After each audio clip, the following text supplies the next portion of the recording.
Judges chapter 13. Again, the Israelites did evil in the eyes of the Lord.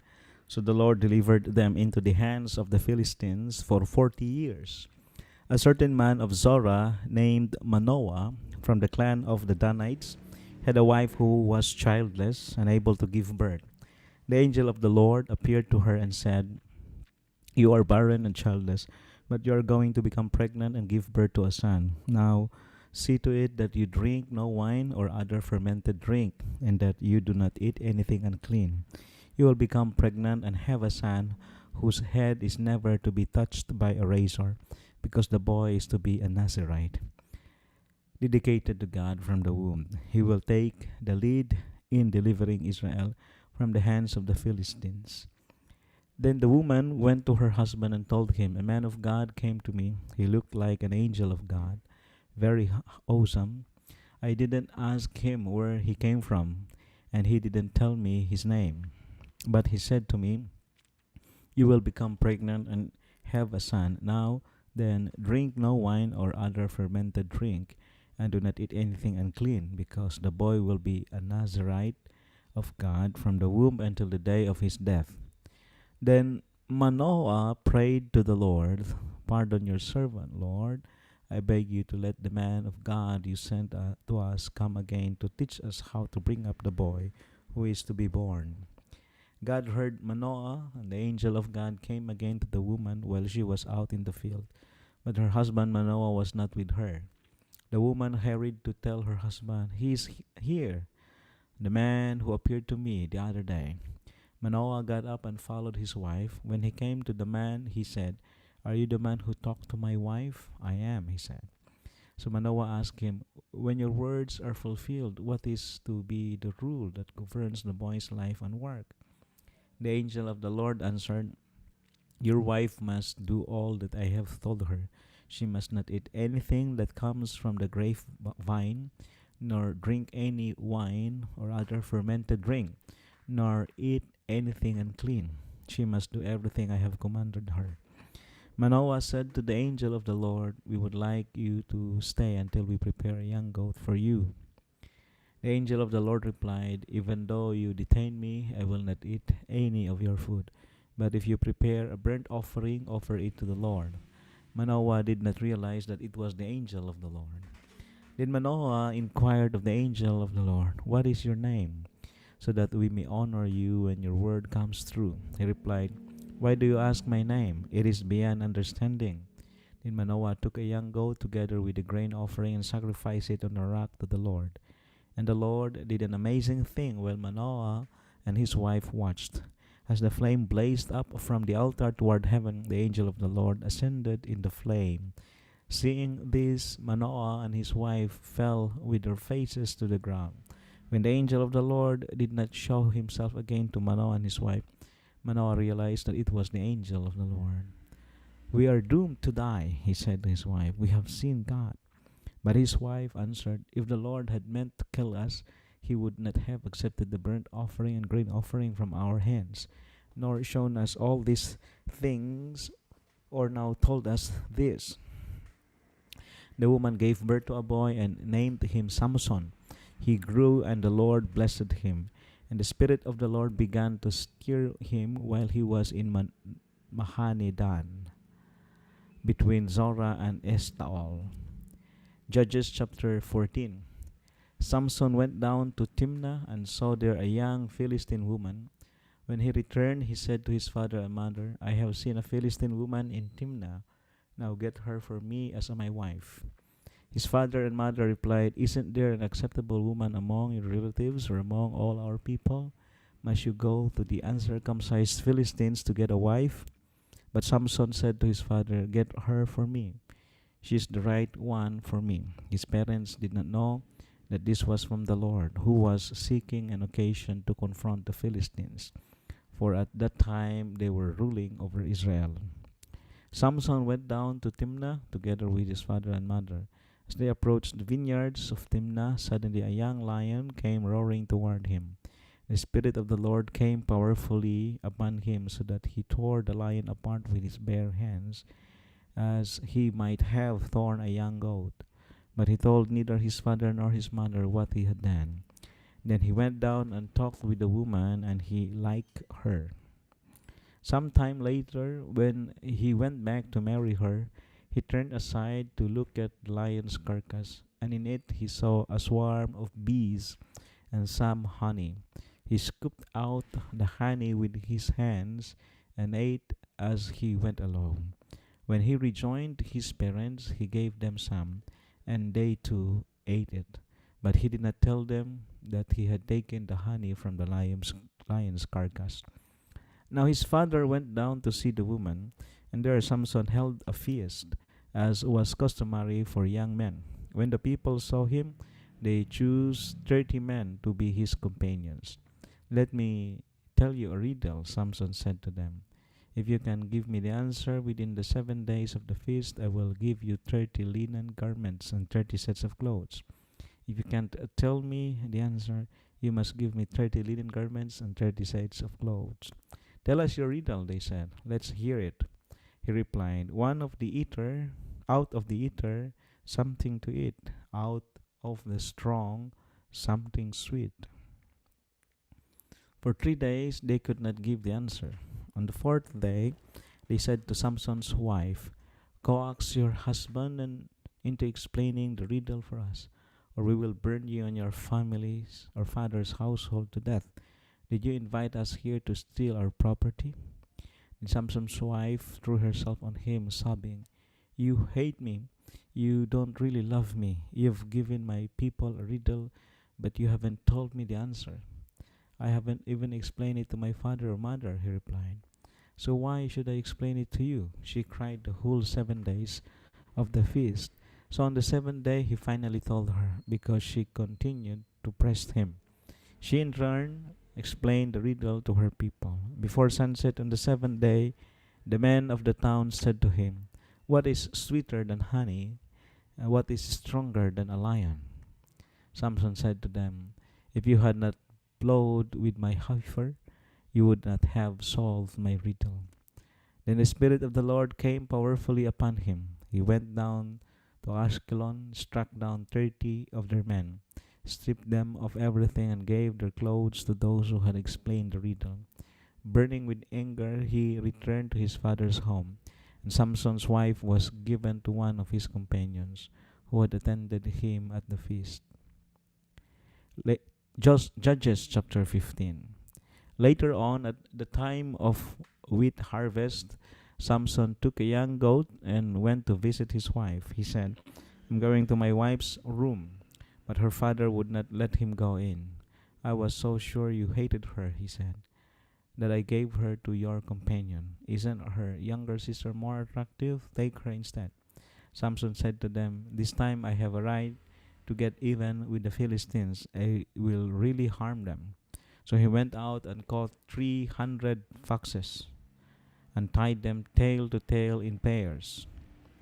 He then fastened a torch to every pair of tails, lit the torches, and let the foxes loose in the standing grain of the Philistines.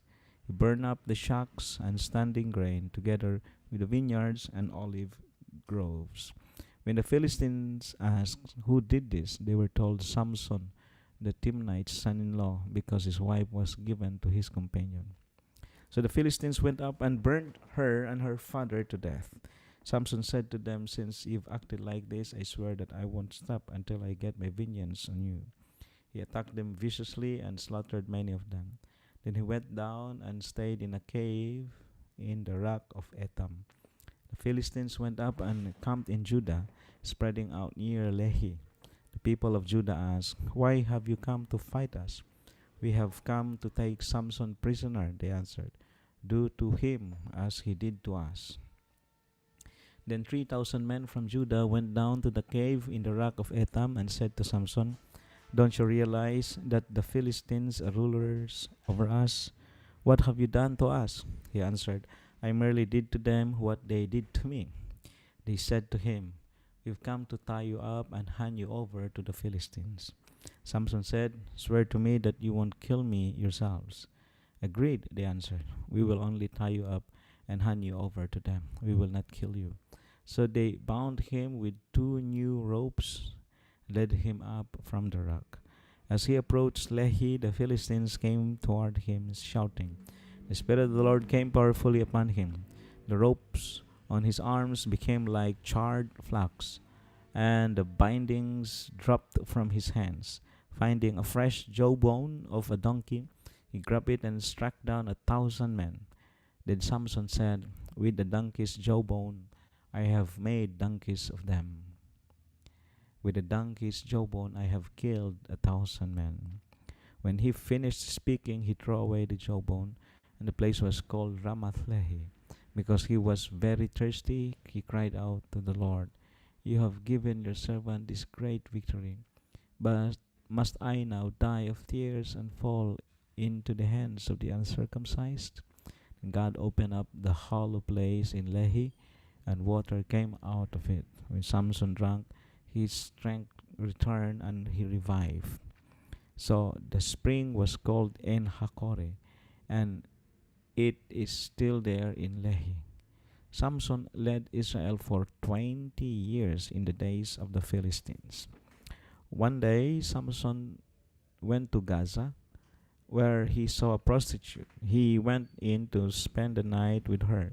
The people of Gaza were told Samson is here, so they surrounded the place and lay in wait for him all night at the city gate. They made no move during the night, saying at dawn, We'll kill him. But Samson lay there only until the middle of the night. Then he got up and took hold of the doors of the city gate, together with the two posts, and tore them loose, bar and all. He lifted them to his shoulders and carried them to the top of the hill that faces Hebron. Some time later, he fell in love with a woman in the valley of Sorek, whose name was Delilah. The rulers of the Philistines went to her and said, See if you can lure him into showing you the secret of his great strength and how we can overpower him, so we may tie him up and subdue him. Each one of us will give you 1,100 shekels of silver. So Delilah said to Samson, Tell me the secret of your great strength and how you can be tied up and subdued. Samson answered her, If anyone ties me with 7 fresh bowstrings that have not been dried, I'll become as weak as any other man. Then the rulers of the Philistines brought her 7 fresh bowstrings that had not been dried, and she tied him with them. When men hidden in the room, she called to him. With men hidden in the room, she called to him, Samson, the Philistines are upon you. But he snapped the bowstrings as easily as a piece of string snaps when it comes close to a flame. So the secret of his strength was not discovered. Then Delilah said to Samson, You have made a fool of me. You lied to me. Come now, tell me how you can be tied. He said, If anyone ties me securely with new ropes that have never been used, I'll become as weak as any other man. So Delilah took new ropes and tied him with them. Then with men hidden in the room, she called to him, Samson, the Philistines are upon you. But he snapped the ropes off his arms as if they were threads. Delilah then said to Samson, All this time you have been making a fool of me and lying to me. Tell me how you can be tied. He replied, If you wave the 7 braids of my head into the fabric of the loom and tighten it with a pin, I'll become as weak as any other man. So while he was sleeping, Delilah took the 7 braids of his head, wove them into the fabric, and tightened it with a pin. Again, she called to him, Samson, the Philistines are upon you. He awoke from his sleep and pulled up the pin and the loom with the fabric. Then she said to him, How can you say I love you when you won't confide in me? This is the 3rd time you have made a fool of me and have been told me the secret of your great strength. With such nagging, she prodded him day after day until he was sick to death of it. So he told her everything. No razor has ever been used on my head, he said, because I have been a Nazirite dedicated to God from my mother's womb. If my head were shaved, my strength would leave me, and I would become as weak as any other man. When Delilah saw that he had told her everything, she sent word to the rulers of the Philistines, "Come back once more. He has told me everything." So the rulers of the Philistines returned with the silver in their hands. So after putting him to sleep on her lap, she called for someone to shave off the 7 braids of his hair to begin to subdue him, and his strength left him. Then she called, "Samson, the Philistines are upon you." He woke from his sleep and thought, "I'll go out as before and shake myself free." But he did not know that the Lord had left him. Then the Philistines seized him, gouged out his eyes, took him down to Gaza, binding him with bronze shackles. They set him to grinding grain in the prison. But the hair on his head began to grow again after it had been shaved. Now the rulers of the Philistines assembled to offer a great sacrifice to Dagon, their god, and to celebrate, saying, "Our God has delivered Samson, our enemy, into our hands." When the people saw him, they praised their God, saying, "Our God has delivered our enemy into our hands, the one who laid waste our land and multiplied our slain." While they were in high spirits, they shouted, "Bring out Samson to entertain us." So they called Samson out of the prison, and he performed for them. When they stood him among the pillars, Samson said to the servant who held his hand, "Put me where I can feel the pillars that support the temple, so that I may lean against them." Now the temple was crowded with men and women. All the rulers of the Philistines were there. On the roof were about 3,000 men and women watching Samson perform. Then Samson prayed to the Lord, "Sovereign Lord, remember me. Please, God, strengthen me just once more, and let me with one blow get revenge on the Philistines for my 2 eyes." Then Samson reached toward the 2 central pillars on which the temple stood, bracing himself against them, his right hand on the one and his left hand on the other. Samson said, "Let me die with the Philistines." Then he pushed with all his might, and down came the temple on the rulers and all the people in it. Thus he killed many more when he died than while he lived. Then his brothers and fathers, whole family, went down to get him, brought him back, buried him between Zorah and Eshtaol.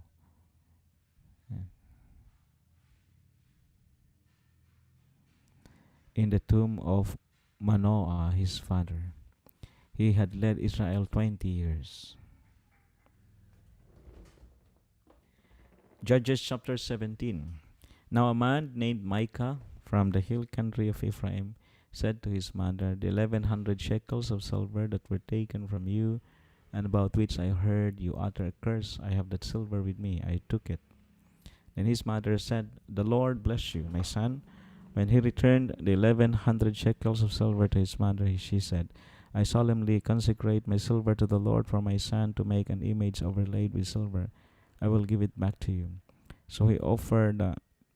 So after he returned the silver to his mother, she took 200 shekels of silver and gave them to a silversmith, who used them to make the idol, and it was put in Micah's house.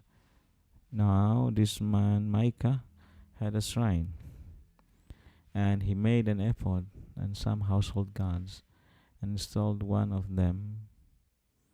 his sons, as his priest. In those days Israel had no king. Everything did as they saw fit.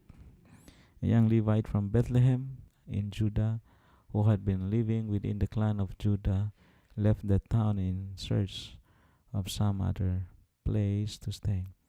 On his way, he came to Micah's house in the hill country of Ephraim. Micah asked him, "Where are you from?" "I am a Levite from Bethlehem in Judah," he said, "and I am looking for a place to stay." Then Micah said to him, "Levite, live with me and be my father and priest, and I'll give you 10 shekels of silver a year, your clothes and your food." So the Levite agreed to live with him. The young man became like one of his sons to him. Then Micah installed the Levite, and the young man became his priest and lived in his house. And Micah said, "Now I know God. Now I know that the Lord will be good to me, since this Levite has become my priest." Judges chapter 18. In those days, Israel had no king, and in those days, the tribe of the Danites was seeking a place of their own where they might settle, because they had not yet come into an inheritance among the tribes of Israel. So the Danites sent 5 of their leading men from Zorah and Eshtaol to spy out the land and explore it. These men represented all the Danites. They told them, "Go explore the land." So they entered the hill country of Ephraim and came to the house of Micah, where they spent the night. When they were near Micah's house, they recognized the voice of the young Levite. So they turned in there and asked him, "Who brought you here? What are you doing in this place? Who are you? Why are you here?" He told them that Micah had done for him, what Micah had done for him, and said, "He has hired me, and I am his priest." Then they said to him, "Please inquire of God to learn whether our journey will be successful." The priest answered them, "Go in peace. Your journey has the Lord's approval." So the 5 men left and came to Laish, where they saw that the people were living in safety like the Sidonians, at peace and secure. And since their land lacked nothing, they were prosperous. Also, they lived a long way from the Sidonians and had no relationship with anyone else. When they returned to Zorah and Eshtaol, their fellow Danites asked them, "How did you find things?" They answered, "Come on, let's attack them. We have seen the land, and it is very good. Aren't you going to do something? Don't hesitate to go there and take it over. When you get there, you will find an unsuspecting people and a spacious land that God has put into your hands, a land that lacks nothing whatever." Then 600 men of the Danites, armed for battle, set out from Zorah and Eshtaol. On their way, they set up camp near Kiriath Jearim in Judah. This is why the place west of Kiriath Jearim is called Mahanidan to this day. From there, they went to the hill country of Ephraim and came to Micah's house. Then the 5 men who had spied out the land of Laish said to their fellow Danites, "Do you know that one of those houses has an ephod, some household gods, and some images overlaid with silver? Now you know what to do." So they turned in there and went to the house of a young Levite at Micah's place and greeted him. The 600 Danites, armed for battle, stood at the entrance of the gate. The 5 men who had spied out the land went inside and took the idol, the ephod, and the household gods, while the priests and the 600 armed men stood at the entrance of the gate. When the 5 men went into Micah's house and took the idol, the ephod, and the household gods, the priest said to them, "What are you doing?" They answered him, "Be quiet, don't say a word. Come with us and be our father and priest. Isn't it better that you serve a tribe and clan in Israel as priests rather than just one man's household?" The priest was very pleased. He took the ephod, the household gods, and the idol and went along with the people, putting their little children, their livestock, and their possessions in front of them. They turned away and left. When they had gone some distance from Micah's house, The men who lived near Micah were called together and overtook the Danites. As they shouted after them, the Danites turned and said to Micah, "What's the matter with you that you called on your men to fight?" He replied, "You took the gods I made and my priests and went away. What else do I have? How can you ask, what's the matter with you?" The Danites answered, "Don't argue with us, or some of the men may get angry and attack you, and you and your family will lose your lives." So the Danites went their way, and Micah, seeing that they were too strong for him, turned around and went back home. Then they took what Micah had made, and his priest, and went on to Laish against a people at peace and secure. They attacked them with the sword and burnt down their city. There was no one to rescue them because they lived a long way from Sidon and had no relationships with anyone else. The city was in a valley near Beth Rehob. The Danites rebuilt the city and settled there. They named it Dan after their ancestor Dan, who was born to Israel. Though the city used to be called Laish, there the Danites set up for themselves idol, and Jonathan, son of Gershom, the son of Moses, and his sons were priests for the tribe of Dan until the time of the captivity of the land. They continued to use the idol Micah had made all the time the house of God was in Shiloh. Judges chapter 19. In those days, Israel had no king. Now, a Levite who lived in a remote area in the hill country of Ephraim took a concubine from Bethlehem in Judah. But she was unfaithful to him. She left him and went back to her parents' home in Bethlehem, Judah. After she had been there 4 months, her husband went to her to persuade her to return. He had his servant, and 2 donkeys. She took him into her parents' home, and when her father he gladly welcomed him. His father-in-law, the woman's father, prevailed on him to stay. So he remained with him 3 days, eating and drinking and sleeping there. On the 4th day, they got up early, and he prepared to leave. But the woman's father said to his son-in-law, "Refresh yourself with something to eat, then you can go." So the two of them sat down to eat and drink together. Afterward, the woman's father said, "Please stay tonight and enjoy yourself." And when the man got up to go, his father-in-law persuaded him. So he stayed there that night. On the morning of the 5th day, when he rose to go, the woman's father said, "Refresh yourself, wait till afternoon." So the two of them ate together.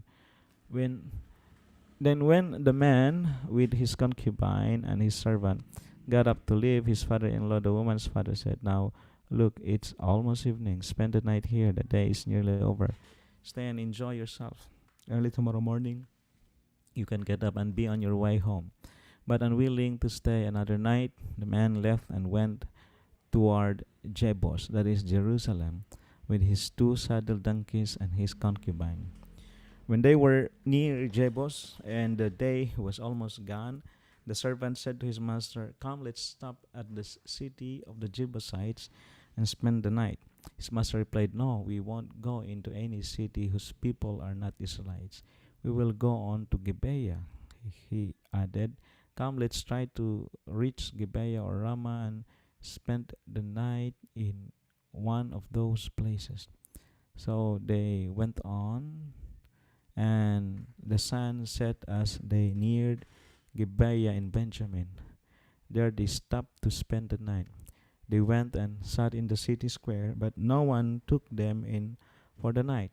That evening, an old man from the hill country of Ephraim, who was living in Gibeah, the inhabitants of the place were Benjamites, came in from his work in the fields. When he looked and saw the traveler in the city square, the old man asked, "Where are you going? Where did you come from?" He answered, "We are on our way from Bethlehem in Judah to a remote area in the hill country of Ephraim where I live. I have been to Bethlehem in Judah, and now I am going to to the house of the Lord.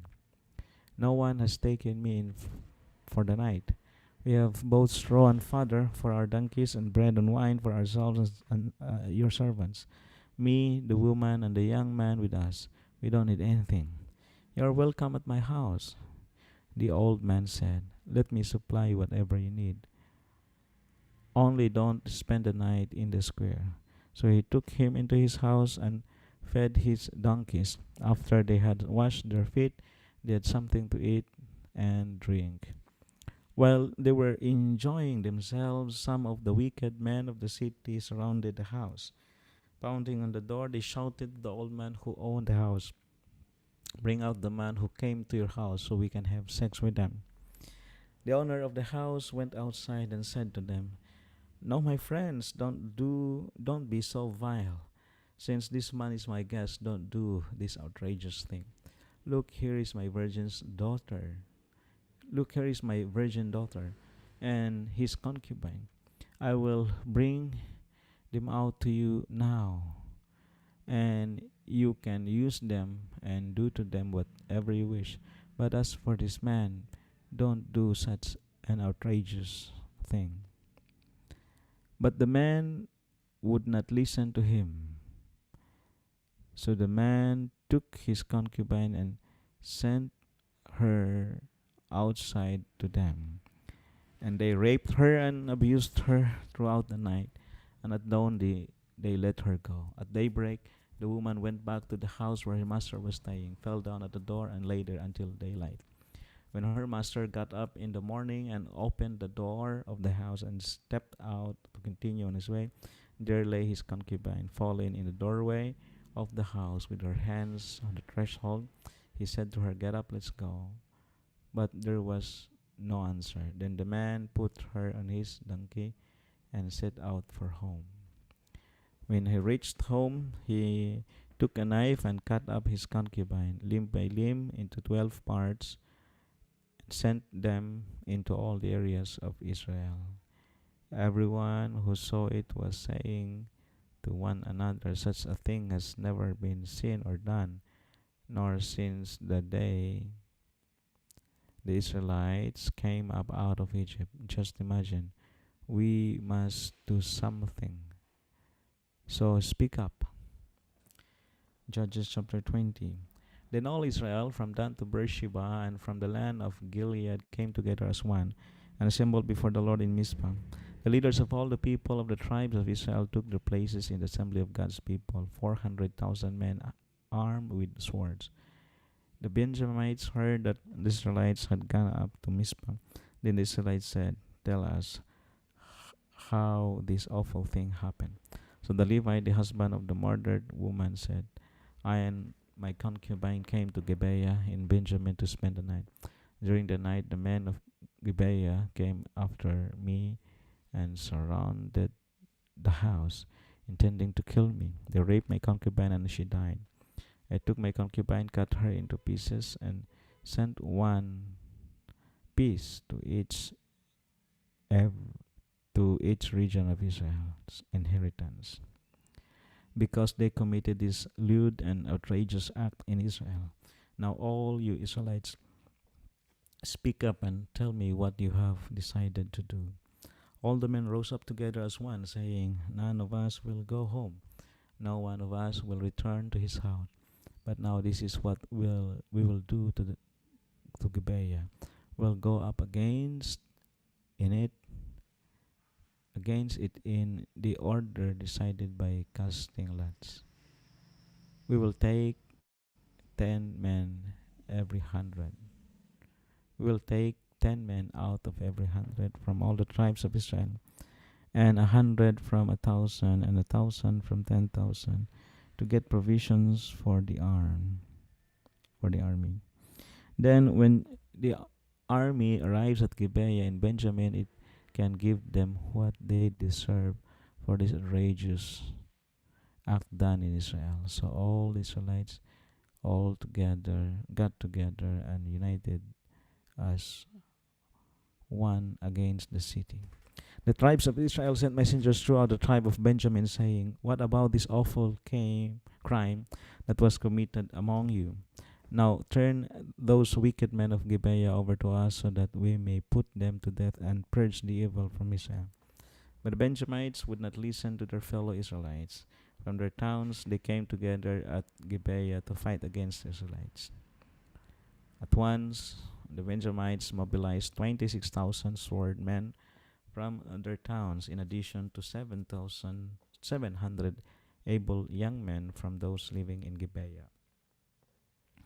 Among all these soldiers, there were 700 select troops who were left-handed, each of whom could sling a stone at a hair and not miss. Israel, from apart from Benjamin, mustered 400,000 swordsmen, all of them fit for battle.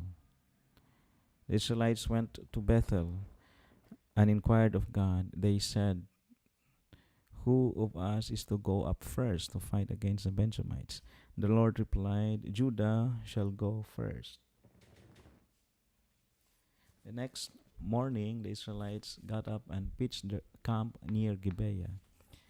The Israelites went out to fight the Benjamites and took up battle positions against them at Gibeah. The Benjamites came out at Gibeah and cut down 22,000 Israelites on the battlefield that day. But the Israelites encouraged one another and again took up their positions where they had stationed themselves the first day. The Israelites went up and wept before the Lord until evening, and they inquired of the Lord. They said, "Shall we go up again to fight against the Benjamites, our fellow Israelites?" The Lord answered, "Go up against them."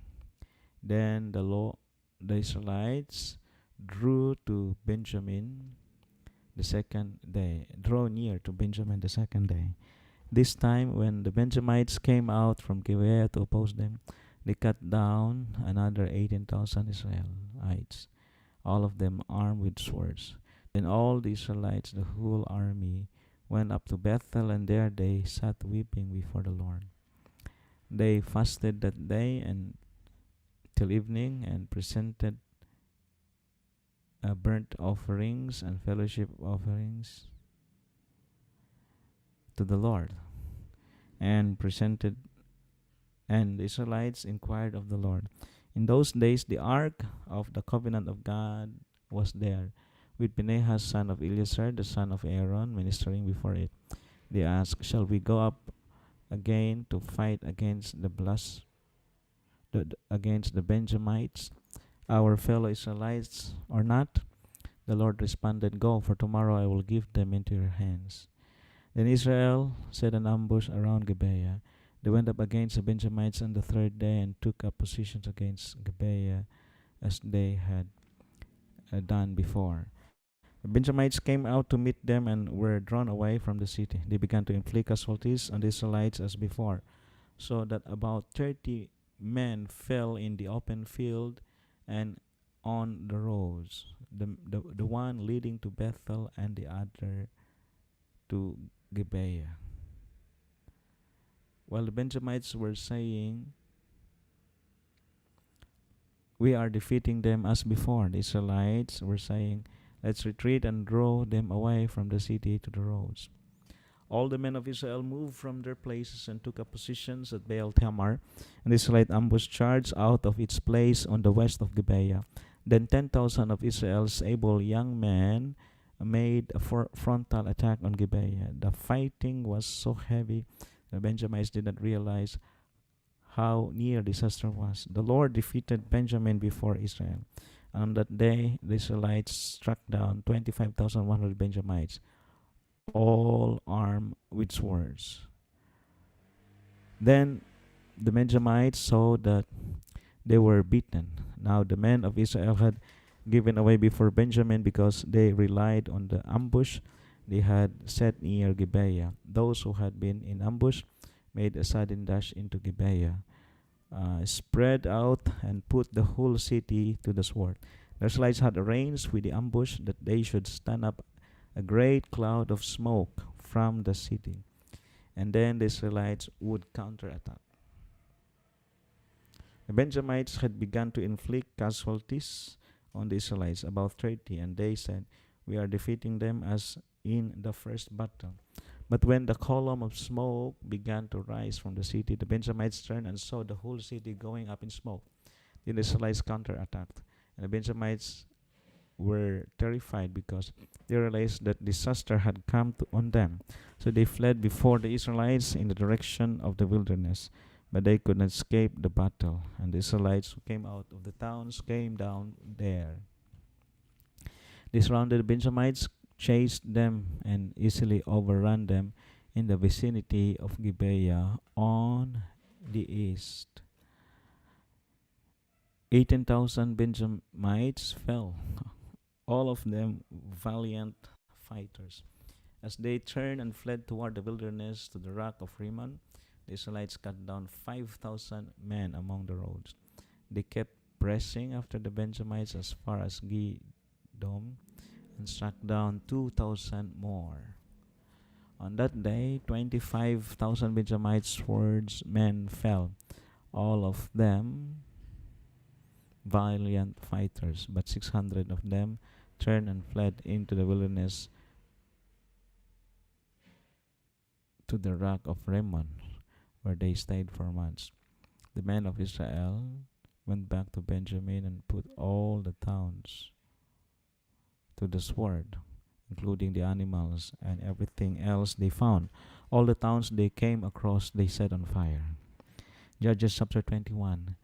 The men of Israel had taken an oath at Mizpah, "No one of us will give his daughter in marriage to a Benjamite." The people went to Bethel, where they sat before God until evening, raising their voices and weeping bitterly. "Lord God of Israel," they cried, "why has this happened to Israel? Why should one tribe be missing from Israel today? Early the next day, the people built an altar and presented burnt offerings and fellowship offerings. Then the Israelite asked, "Who from all the tribes of Israel has failed to assemble before the Lord?" For they had taken a solemn oath that anyone who failed to assemble before the Lord at Mizpah was to be put to death. Now the Israelites grieved for the tribe of Benjamin, their fellow Israelites. "Today one tribe is cut off from Israel," they said. "How can we provide wives for those who are left, since we have taken an oath by the Lord and not to give them away of our daughters in marriage?" Then they asked, "Which one of the tribes of Israel failed to assemble before the Lord at Mizpah?" They discovered that no one from from Jabes Gilead, had come to the camp for the assembly. For when they counted the people, they found that none of the people of Jabes Gilead were there. So the assembly sent 12,000 fighting men with instructions to go to Jabes Gilead and put to the sword those living there, including the women and children. "This is what you are to do," they said. "Kill every male and every woman who is not a virgin." They found among the people living in Jabes Gilead 400 young men who had never slept with a man, and they took them to the camp at Shiloh in Canaan. Then the whole assembly sent an offer of peace to the Benjamites at the rock of Rimmon. So the Benjamites returned at that time and were given the women of Jabes Gilead who had been spared, but there were not enough for all of them. The people grieved for Benjamin, because the Lord had made a gap in the tribes of Israel. And the elders of the assembly said, "With the women of Benjamin destroyed, how shall we provide wives for the men of Israel, for the men who are left?" But Benjamite survivors must have heirs, they said, so that the tribe of Israel will not be wiped out. "We can give them our daughters as marriage, since we Israelites have taken his oath. Cursed be anyone who gives a wife to a Benjamite. But look, there is an annual festival of the Lord in Shiloh, which lies north of Bethel, east of the road, and goes from Bethel to Shechem, and south of Lebonah." So they instructed the Benjamites, saying, Go and hide in the vineyards and watch. When the young women at Shiloh come out to join in the dancing, rush from the vineyards, and each of you seized one of them to be your wife. Then return to the land of Benjamin. Then their fathers of or brothers complain to us. We will say to them, do us the favor of helping them, because they did not get wives for them during the war. You will not be guilty of breaking your oath because you did not give your daughters to them. So that is what the Benjamites did. While the young women were dancing, each man caught one and carried her off to be his wife. Then they returned to their inheritance and rebuilt the towns and settled in them. At that time, the Israelites left that place and went home to their tribes and clans, each to his own inheritance. In those days, Israel had no king. Everyone did as they saw fit.